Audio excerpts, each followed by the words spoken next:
look what happened in Kashmir. Right. This may happen to you tomorrow. Right. If the minority indeed becomes a majority or even close to, and this is openly in political statements. Right. Because there are politicians who are saying that you should produce more kids, Right. because if you don't, then there might be a set. So, Right. see, because we may laugh at it in studios, Right. but it affects the psyche of a large mass of this country, Right. who don't even probably watch as much English television. Right, right. How would you look at all of this?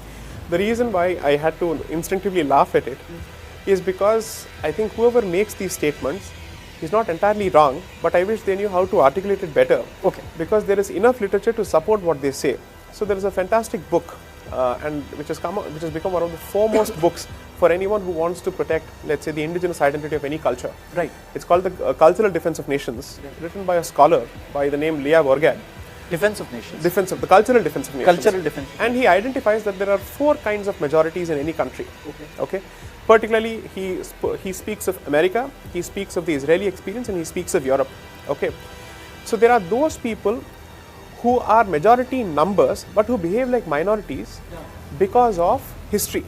So, for instance, if you look at the South African experience, the blacks in South Africa are certainly in the majority, but because of the history of repression that they suffered at the hands of the whites and the apartheid state, obviously they're bound to behave like a minority. Right. Okay. So that particular experience or that particular example is not unique only to India, but it is equally applicable across the world. Okay. Okay. So there are so what was the number of the British people when they left this country? It was barely 1 million. Yes, that's okay. And at that stage we were close to 40 crores. Yes. Right.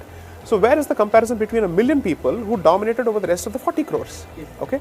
So clearly, numbers alone don't speak volumes, because you may be a numerical majority, but in your mind space, if you think like a minority, because you have either not been united, or because the state has abandoned you, or because your faith is not an organized faith, and the faiths that you deal with are organized faiths, then obviously it has a bearing on demographics, on culture, on social presence. Now,